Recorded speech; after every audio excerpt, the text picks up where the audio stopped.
Welcome to the Boston Founders Trail Tour from the Partnership of Historic Bostons. My name is Mike George. I'm a trustee of the partnership, and we want to take you today on the sites of the founding of Boston. The Partnership of Historic Bostons is an all-volunteer nonprofit organization dedicated to preserving historical links with Boston, Lincolnshire, and understanding the 17th century founders of Boston, Massachusetts. The trail tour has been in existence since 1999. It's been revised, and actually I've abridged it a bit so that it's just the first 2 or 3 years in the actual founding.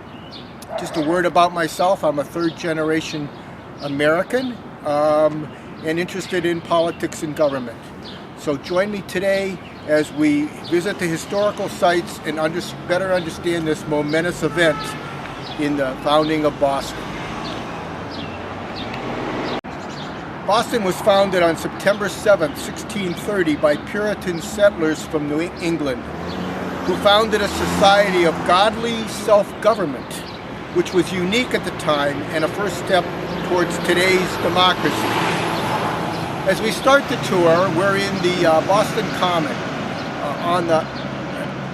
and stretching out in back of me is the Boston Fens. If you could imagine the way this was in 1630, it was all agricultural. There were fishing weirs in the Boston Back Bay, and Boston was an isthmus that connected through the south end.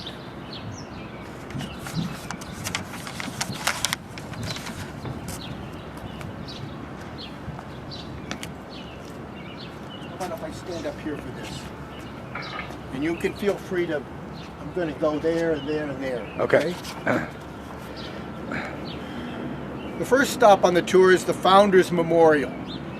And on the common side, this is a 1930 sculpture by John Francis Paramino, who also did a World War II monument in Fenway.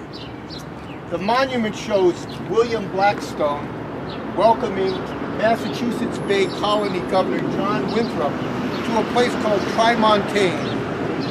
In the background is the ship Arbella, named for Lady Arbella, the wife of the principal sponsor, Isaac Johnson. She was the daughter of the Earl of Lincoln from Lincolnshire, England. There were natives, as you see, who were previously on the peninsula and used this peninsula as a meeting place, fishing in the summer and the fall. But the natives had been nearly devastated by European diseases at about 1616, so that the peninsula was completely uninhabited at the time. Massachusetts is the Algonquin word for Great Blue Hill.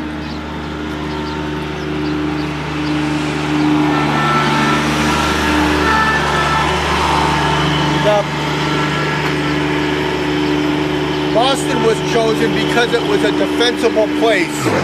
It was a defensible place and blessed with good spring water. It was also a very quiet place. But there was grazing land and little wood, but there was little wood for building and fuel with little land. Now finally, just a word about the memorial. The memorial was built in 1930, and it presents a stilted view of Boston. You'll see that, like so many memorials, it reflects the people of 1930, perhaps more than the people of 1630. As you can see, the settlers are well-fed, healthy. That was not the case. They were not. They were very hungry and healthy at the time. And the second stop on the tour is the Beacon Street side of the Founders Memorial. And on this, you'll see the inscription of the famous sermon, A Model of Christian Charity, delivered by John Winthrop, the governor of the charity of the colony. The famous words, if we were to read it, come from the Bible, Matthew 5:14 to 16. Ye are the light of the world. Let your light shine before men, so that they see your good works and glory your Father who is in heaven.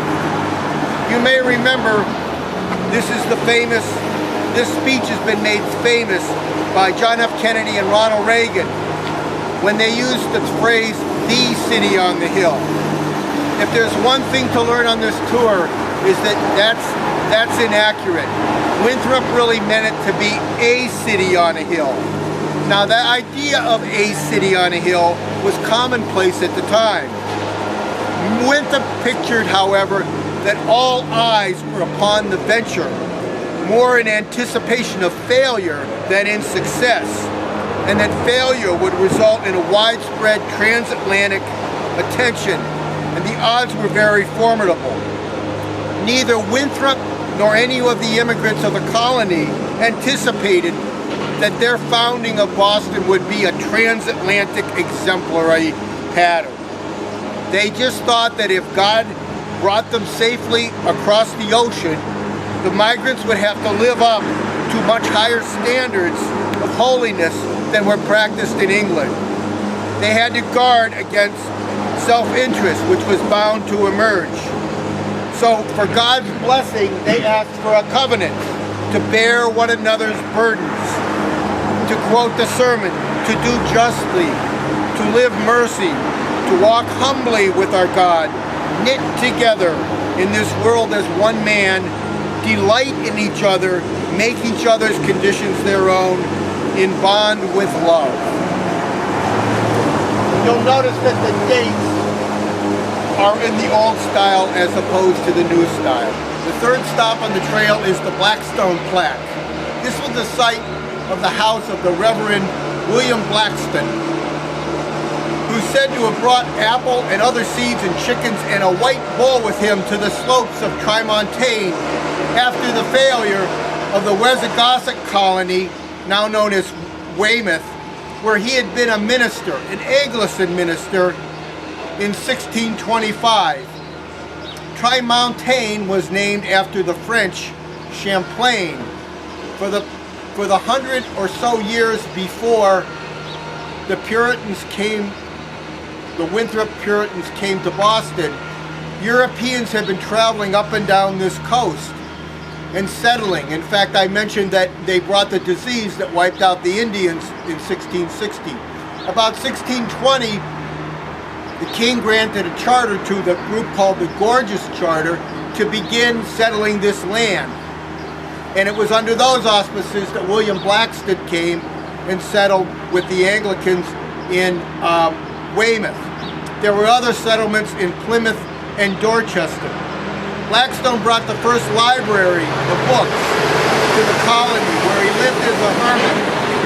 He was an Emmanuel College classmate of Isaac Johnson, who was the principal funder of the Winthrop 1630 fleet. And he invited the Puritans to come and settle in Boston and gave them his land, which is now the Boston Common. But after a while, the goodwill faded. Boston and Blackstone sold back his 50 acres of land given by the Puritans and left Boston in 1635. After settling in Rhode Island, you might recall the name Blackstone, Massachusetts, Blackstone River, Blackstone Canal and Valley. He later returned to Boston, and I like this one, riding a white bull. And then he wooed and won a young widow, she 34, he 64, before the two of them took their final leave.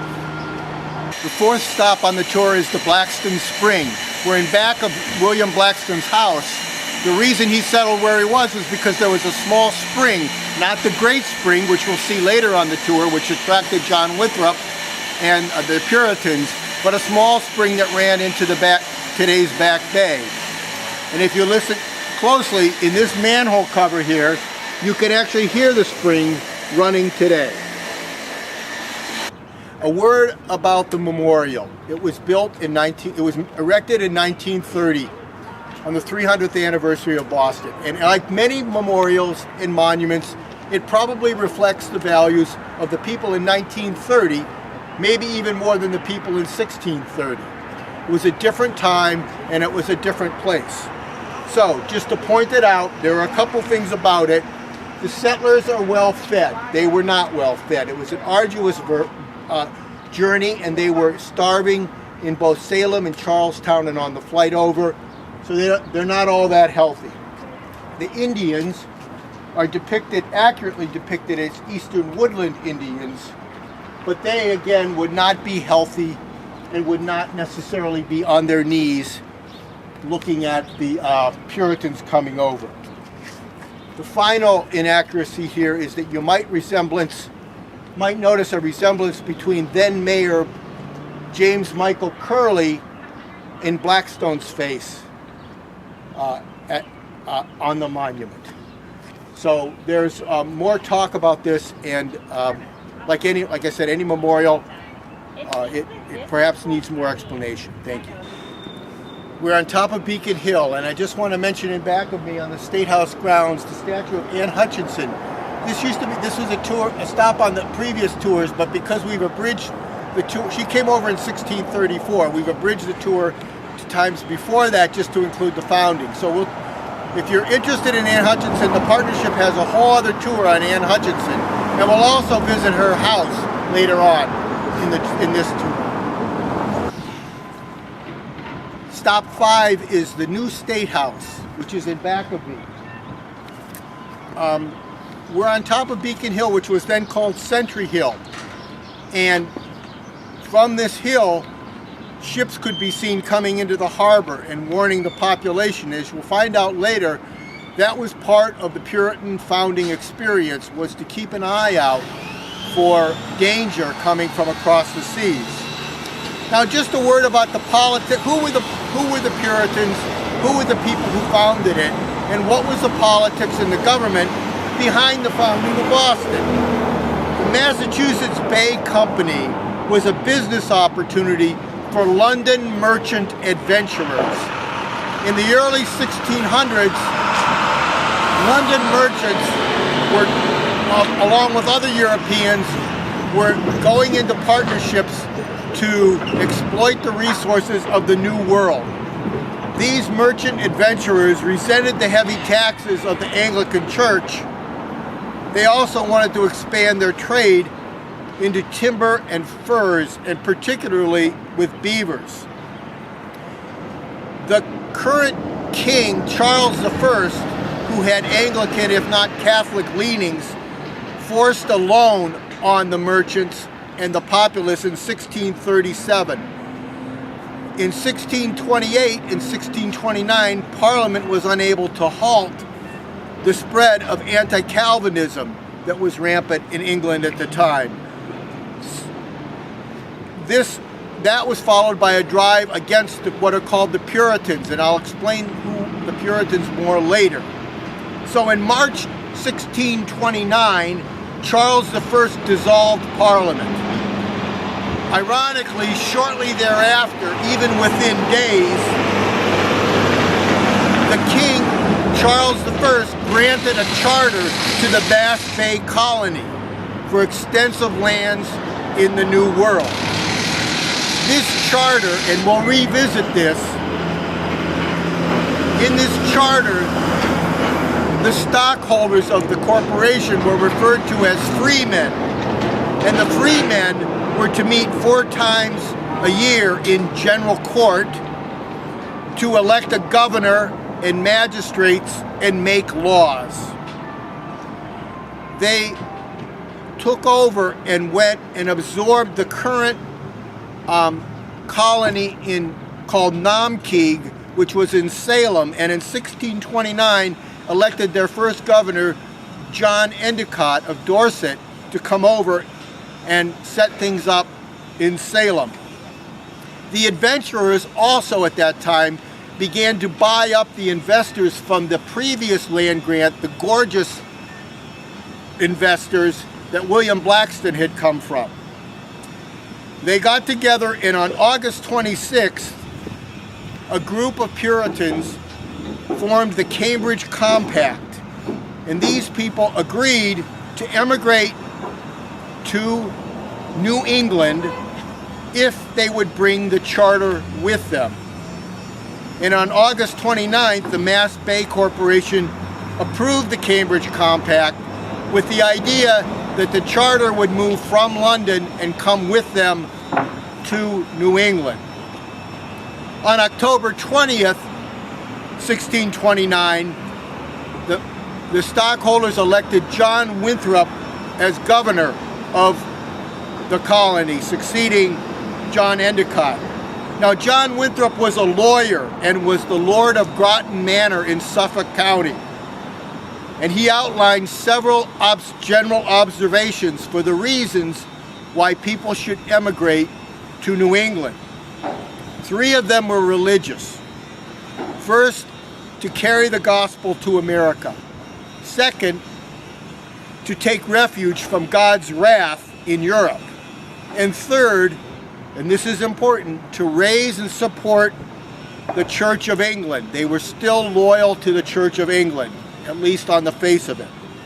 The 4th reason was to get away from corrupt universities, and the 5th, 6th, and 7th were to flee the overpopulation in England, the inflation that had resulted, the rampant inflation, and finally to own land, because the average person could not own land in England.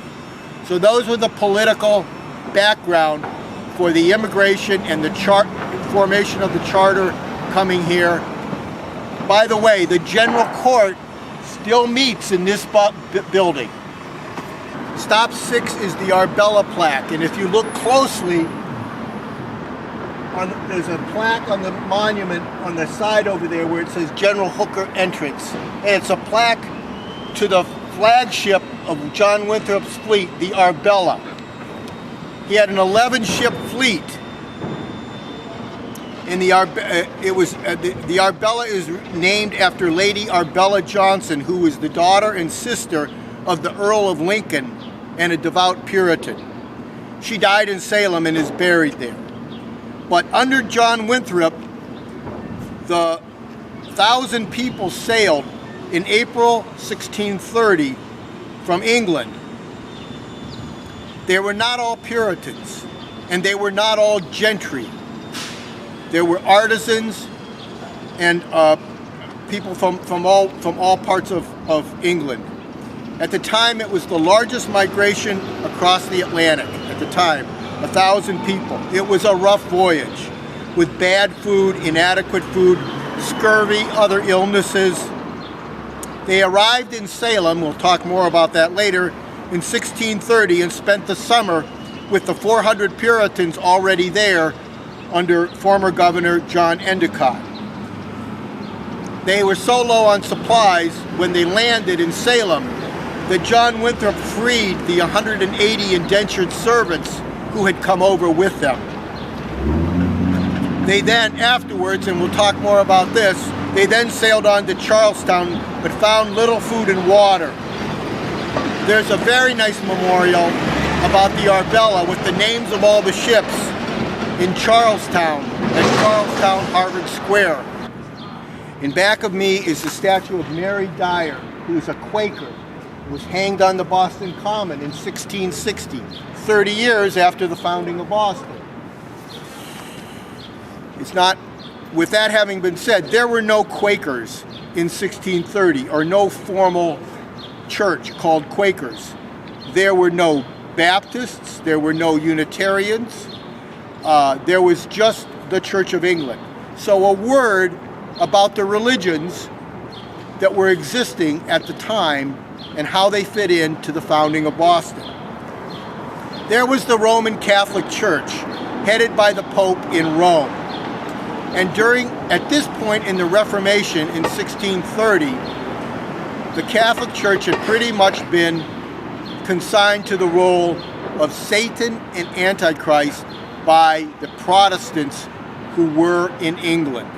Remember, the Pope had excommunicated Henry VIII in the 1540s, I believe, and Henry VIII set up his own church called the Church of England, otherwise known as the Anglican Church. Now, a word about the Church of England, and then a word about the nonconformists who settled and founded Boston. The Church of England was monarchical. the church and the state were combined. The king was the head of the church. It was a theocracy. The Anglican bishops claimed what was called apostolic succession. They were ordained by an apostle.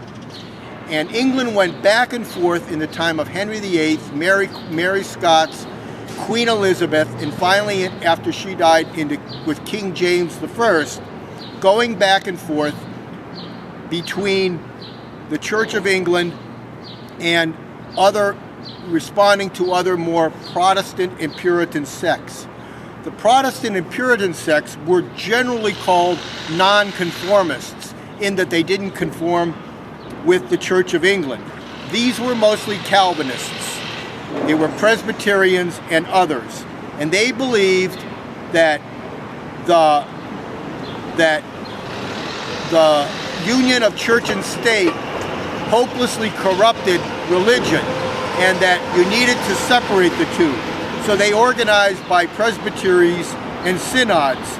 Individual churches shared their powers with the elders, and ministers and lay elders decided in private and brought important ones to the congregation. Ministers were called without a covenant in Presbyterian nonconformist churches. And ministers were ordained by a touching of the hands. The one feature of Anglicanism that is perhaps more liberal than the Puritans was that everybody was welcome in the church, not just what we would call the saints, the elect. And we'll talk more about the Puritans' brand of Calvinism in the next couple stops. The 8th stop on the tour is the Congregational House. This is the former headquarters of the United Church of Christ Congregational Church. And on it you'll see 4 bas reliefs in the front of the building which commemorate the several major events in the early life of Massachusetts. The first is the rule of law by consent of the governed. More about this on the old State House stop. The second is the worship according to conscience. The third is education for leadership. We'll talk more about that when we get to the Latin School site. And then finally, community witness. So this gives us an opportunity to talk about Congregationalists and the difference between the Pilgrims and the Puritans. Neither were Presbyterians. They both favored things that were more what we might call more liberal than Presbyterians. They were both Calvinists in that they believed in elect, but they were Congregationalists. They had a strict Calvinism with the idea that certain people were saints and they wanted unceremonious worship without distractions. They also believed in self-government, that there was a covenant of people would call a congregation and choose ministers, lay their hands, and that together the whole congregation would make decisions. You might see the difference between that and the more centralized Presbyterian form. What differentiated the Pilgrims who settled in Plymouth in 1630 and the Puritans who settled here, founded Boston in 1630, is that one group was more patient, had less patience, and was more fearful with a quick break from this hopelessly corrupt and evil Church of England. Those were the Pilgrims who settled in Plymouth. The Puritans who settled here went more for a reform of the Anglican Church with individual churches. So it was a matter of extreme and how drastic of an action to take. Remember, the Puritans always had on their mind that because the church and the state were one and the same for the Church of England, that to oppose the church and to separate, as the Pilgrims did in Plymouth, was sedition, was actually sedition, and that the law would actually come after you, the king would actually come after you, which is why they were always keeping their eye on the harbor to see if the king was going to come and take the charter. In fact, the king did come in 1635 and try to take the charter. So they were also very guilt-laden from this, the Puritans were, with possibilities of fines and imprisonment. And I think it was under that understanding that one of the benefits was they brought the charter with them, and it wasn't in England where the where the king could have got it so easily. Shall we just say that neither the Pilgrims nor the Puritans consciously thought they were going to set up a Congregationalist, democratic polity. There was interaction between the two, which we'll talk about more later. But there was only one Congregational church, which was an underground church in London in 1630. The next one was 1633 in Rotterdam. We're here on stop 9 at the gate, the Ashburton gate of the State House, with the Boston Lincolnshire coat of arms. As you'll see from the coat of arms, there are two mermaids on the side of the crest, each representing the sea. On the top is a sheep resting on a bale of wool. Boston initially had made its name in the wool trade in the medieval times and was quite wealthy from that. And then the three crowns are the prince's coronets of the Dukes of Brittany, Richmond, and Suffolk. A word about Boston, Lincolnshire. Boston, Lincolnshire, UK is 120 miles north of London in the county of Lincolnshire, with outlying boroughs and swamplands called the Fens. This was the center of Puritan religious movement in the 1500s and the 1600s. Many of the leading Puritan clergy were schooled at Emmanuel College in Cambridge. The citizens attended Puritan services at St. Botolph's Church in Boston, England. And if you go there today, as I did a few years ago, it dominates Boston, built between 1309 and 1520, with a tall tower that could be seen for miles around called the Stump. Outside the Stump are stones placed by prominent Bostonians from America about immigrants who came from Boston, England to the Boston, U.S. And let me just mention them. 6 of them came over on the Arbella with John Winthrop. Simon Bradstreet from nearby Horbling studied at Cambridge. Anne Dudley Bradstreet was our first American poet. She was the daughter of Thomas Dudley and Simon Bradstreet. William Coddington was a Boston selectman and the colony treasurer for the Mass Bay Colony. Thomas Dudley was the overseer of the Duke of Lincoln. He lived in Boston from 1624 to 1628 and worshipped at St. Botolph's. He founded Newtown, Boston, and served as governor of Massachusetts. And then finally, mentioned earlier, Reverend Isaac Johnson and Lady Arbella Johnson, both from near Boston.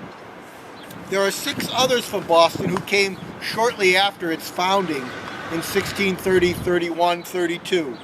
Richard Bellingham, the Reverend John Cotton, who we'll talk about more later, Atherton Huff, Anne Hutchinson, who came with Cotton, and Thomas Leverett and John Leverett.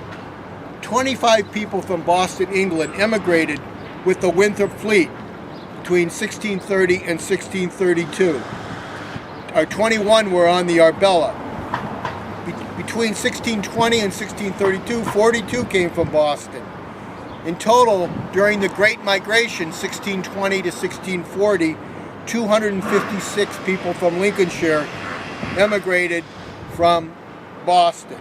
That was almost 10% of the population of Boston, England. They came for economic reasons primarily, and although they weren't the most numerous of the people who came, they were the most influential. Part of Stop 9 is a brief discussion about Salem. As I mentioned, the Winthrop fleet landed there in April of 1630, and there they found a very separatist group of ministers, influenced by the separatist pilgrims in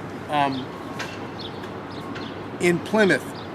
They were so stringent that they did not allow Winthrop's fleet to have the Lord's Supper, or they baptized the William Coddington's child, because they felt that they were corrupt, because they were accommodating. These were Puritans who were accommodating the Church of England, not separating it. There was a lot of plague and the disease, and the Puritans took this as a sign that God was angered. But at the same time, they understood, or came to the conclusion, that these people kind of knew what they were doing over here. And it was a difficult situation, kind of as if people were on Mars right now and you were to land, and you kind of pick up how to survive at the time. So they took on the ideas of congregationalism and adopted those. They also avoided disagreements so that they wouldn't be fighting with one another. So in the summer, the Winthrop fleet, after they had all come across, all the ships came across, picked up and went to Charlestown, which was always designed to be the capital of the Mass Bay Colony. Charlestown is straight across over there. And if you go to Charlestown, you can find the remains of the great house built in 1629 by then Governor John Endicott, which is where the seat of government was in 1630 when the Winthrop fleet, the Arbella fleet, landed with about 700 people. On July 30th of that year, Winthrop, Dudley, Isaac Johnson, and the minister, John Wilson, signed a covenant to form a church, which was based on the Salem model, a congregational church. That church, First Church of Boston, still exists. Also later that summer, Winthrop, along with Dudley, convened the First Court of Assistants on August 23rd and elected magistrates to administer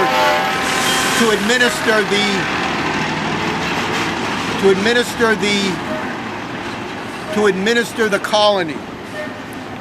And it was in Charlestown on September 7th, 1630, that this area, Trimontaine, was renamed Boston. So Boston was actually not founded in Boston, it was founded in Charlestown. Also later that year, the General Court in October 1630 first met, and we'll talk more about that later. Okay, we're at stop 10 on the Boston Founders Trail tour. We're here on Cotton Hill, next to the plaque for John Cotton, the Reverend John Cotton. He's the charismatic Puritan minister who studied again at Emmanuel College, Cambridge, and was the popular minister in Boston, England at St. Botolph's Church, starting in 1612. Although he did not come over with the Winthrop fleet in 1630, he came over in 1633, he did see the fleet off for its transatlantic voyage in April of 1630.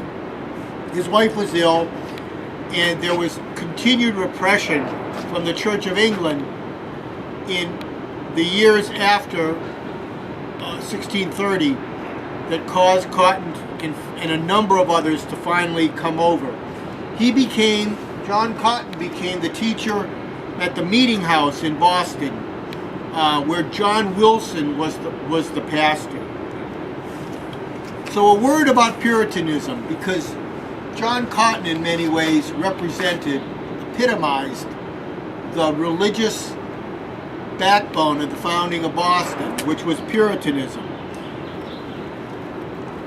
In Calvinism, there was a belief in two covenants. A covenant of works, where hopelessly depraved people must obey in order to achieve happiness, and a covenant of grace, which said that there are some people who are selected for salvation. And this is the famous Calvinist predestination. So the question arose among Calvinists and the people who founded Boston, religious question was, how do you know if you're predestined to salvation or not? And there was one sense that saints had an inner sense that they were it.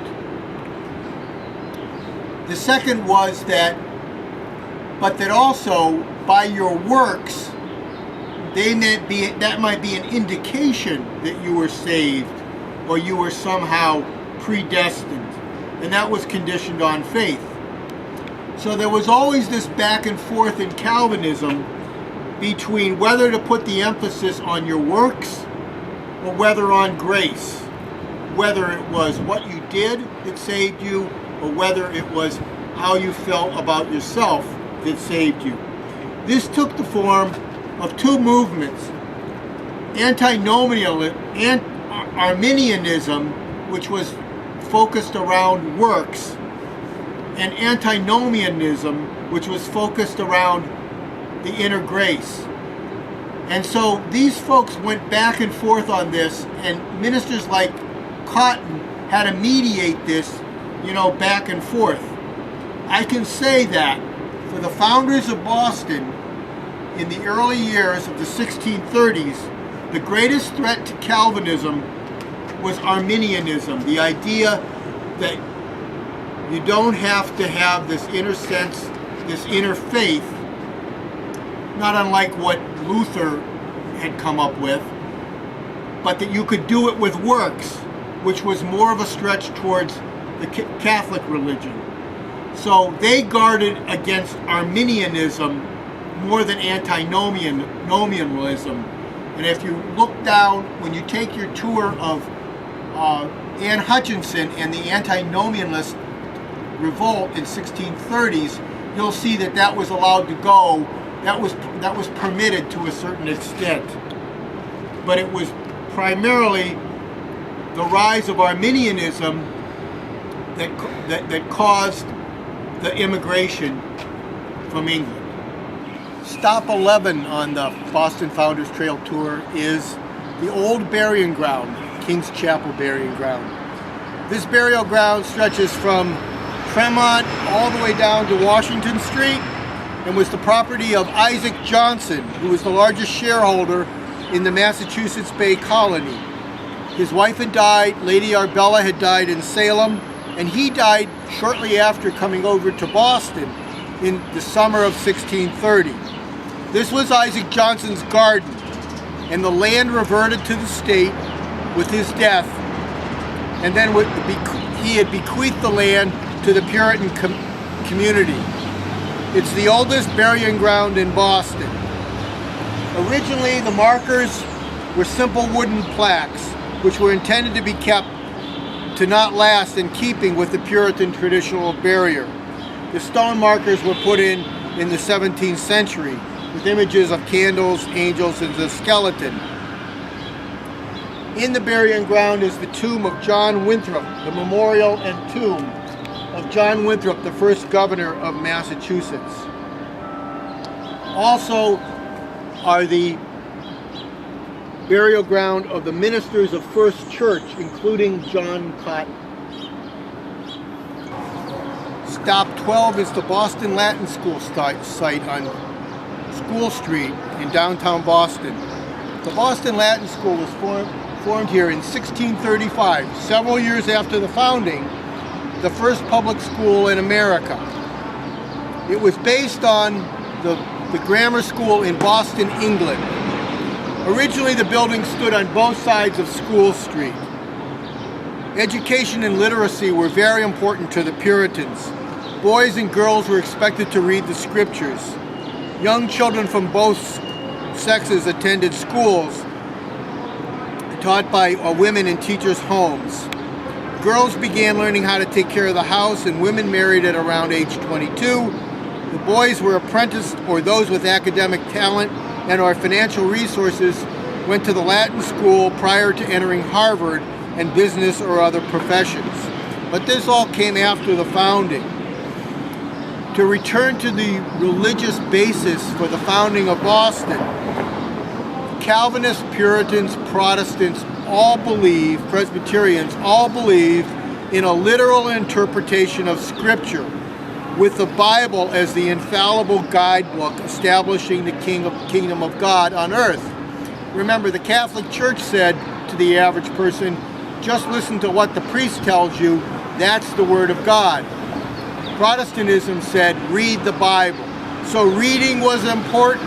That's why literacy rates were so high in England and the Protestant countries, and why they set up schools such as Boston Latin schools.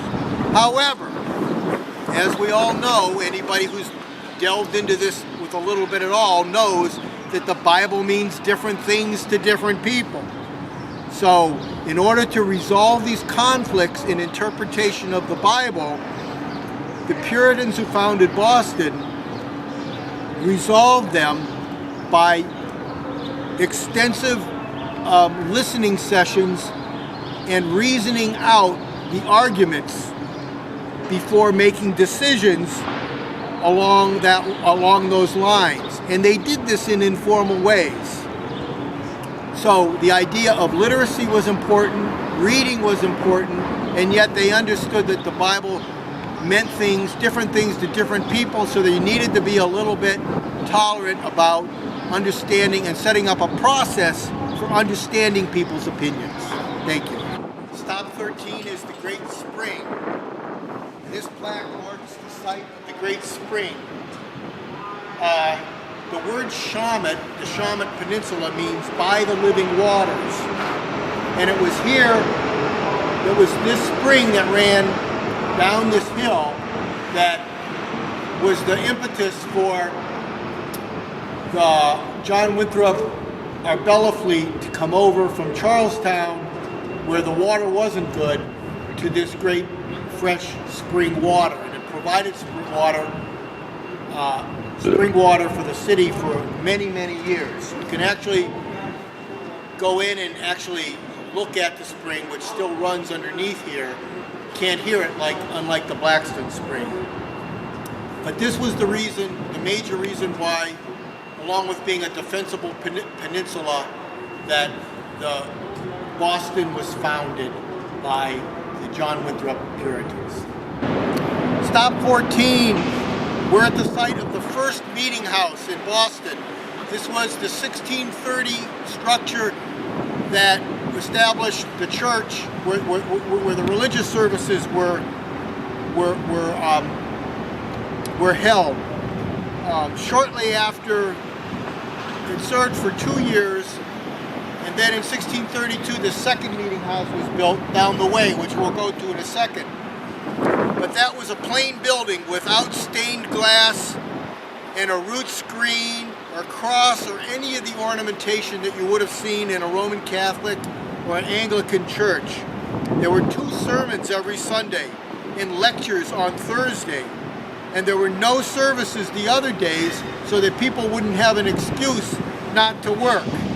This brought in this stern inculcation of courage, self-reliance, prudence, thrift, and work. And from here, you can see on the ground here a map that outlines the map of early colonial Boston.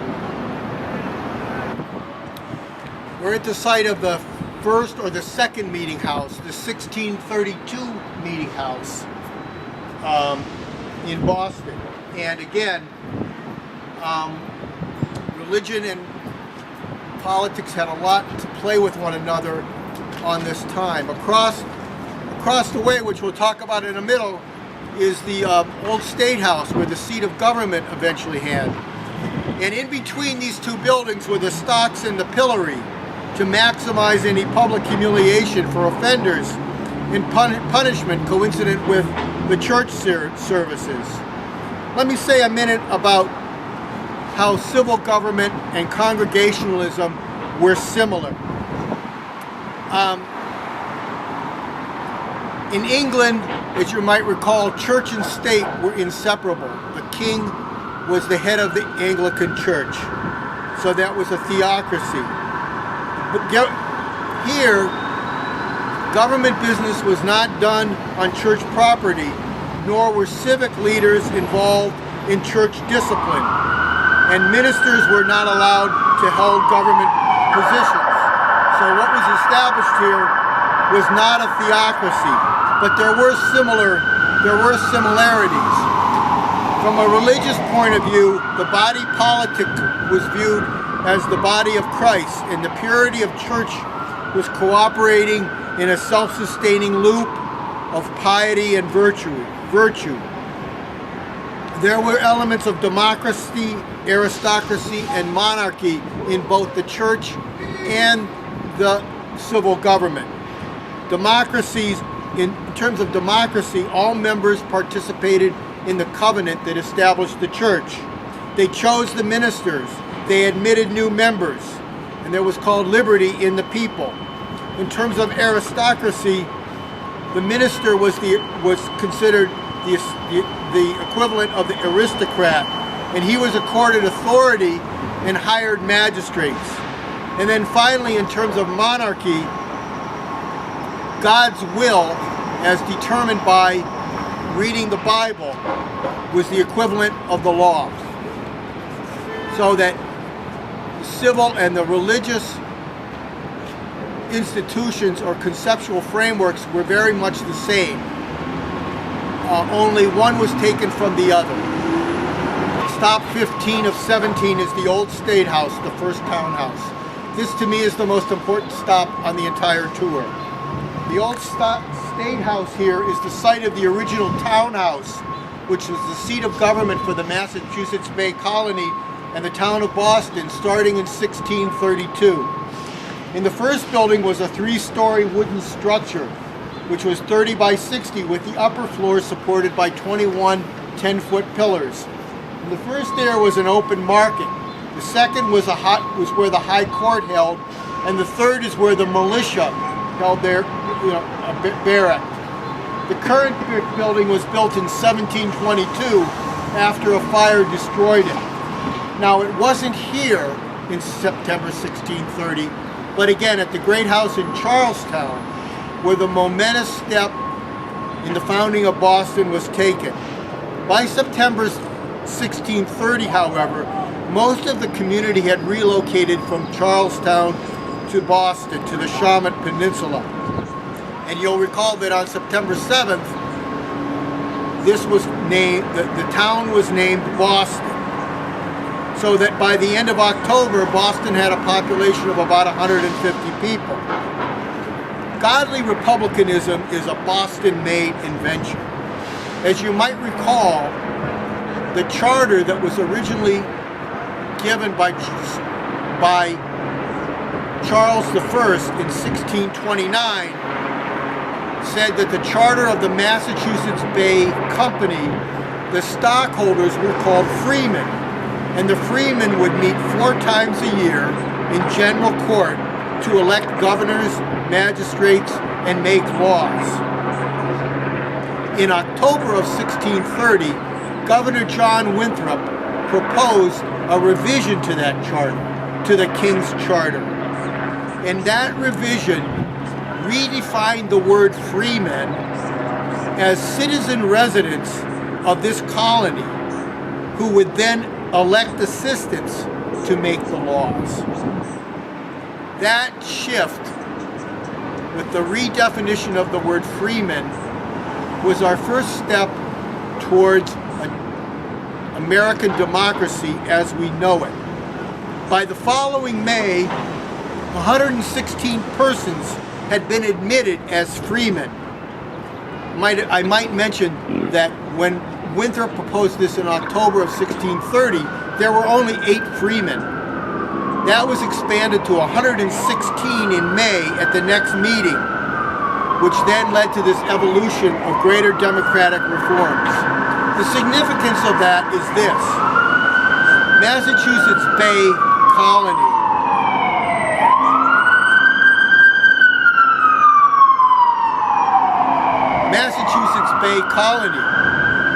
was the only commonwealth in Charles I's realms where freemen had final control over the officials who affected their lives.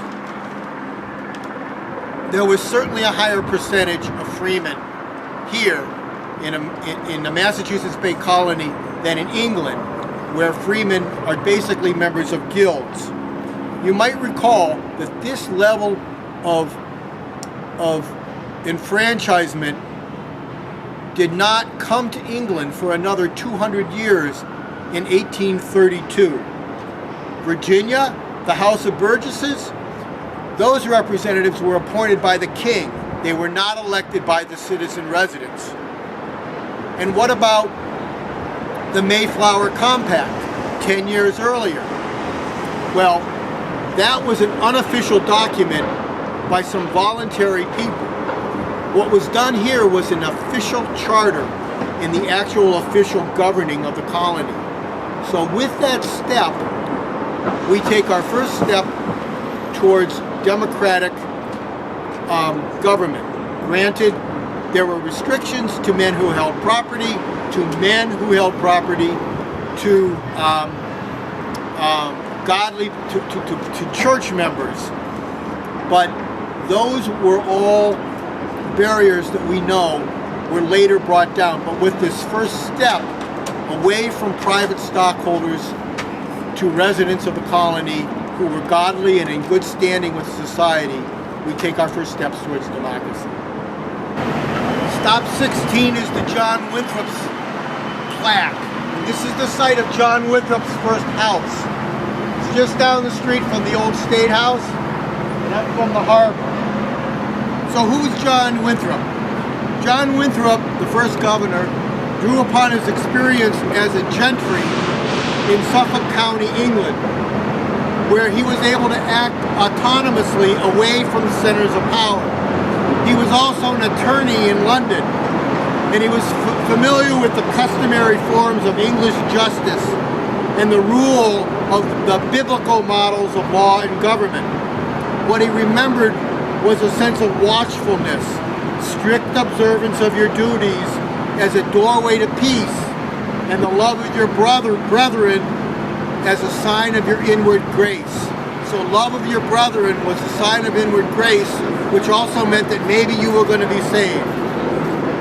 So Winthrop focused on the benefits of discretionary authority exercised by godly men. And in his Christian charity sermon, his call for fellow feeling to knit together was not a blueprint for institutions and policies. He was very apprehensive of a spirit of God, very apprehensive. His apprehension of the Spirit of God was more important than any doctrinal purity. And there were strict people who felt that we ought to go by the books. Thomas Dudley, for instance, was a very strict Puritan who exercised much less tolerance than John Winthrop. John Winthrop also was a leading in a moderate stance to maintain the spirit, if not the letter, of Christian community. And he was often in opposition to those who would defend orthodoxy and to write others out of the community. And as we know, others were written out of the community. Roger Williams, Ann Hutchinson, the list goes on. I think if you look at the record, John Winthrop was not as involved with those as others in the colony. Thank you. The last stop on the tour is the town dock and the shoreline. And you'll notice here in front of Faneuil Hall in the plaza, etchings of the shoreline as it appeared in 1630. This is probably the spot where John Winthrop first led his group of Puritans ashore in the summer of 1630. By the end of 1631, the foundations of the colony had pretty much been established. The Depression in the 1620s in England had drove immigration to New England, and prosperity confirmed the success of the experiment. We have a whole nother tour with the Boston Partnership of Historic Bostons that talks about the survival, called Boston Survival, in the first couple years. And I recommend taking that so you'll see how once it was established and founded, how the Puritans survived here. But there was a success by 1631, 1632. The colony understood its significance as something fit for the world's emulation, a city on a hill that was knit together in a covenant. Their culture was affirmed by the early, down the road, by the early modern Western democracy.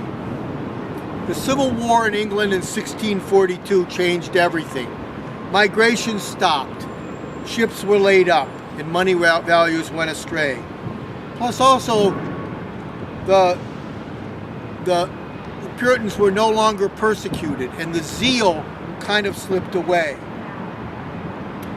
This colony succeeded for a number of reasons, but one of them was their distance from England. The fact that the charter was here in England, was here in America, and not easily taken from all the vicissitudes of politics in England during this time, so that they could keep it. Eventually the king did come over in 1688 and revoke the charter. Also, there was an absence of nobility.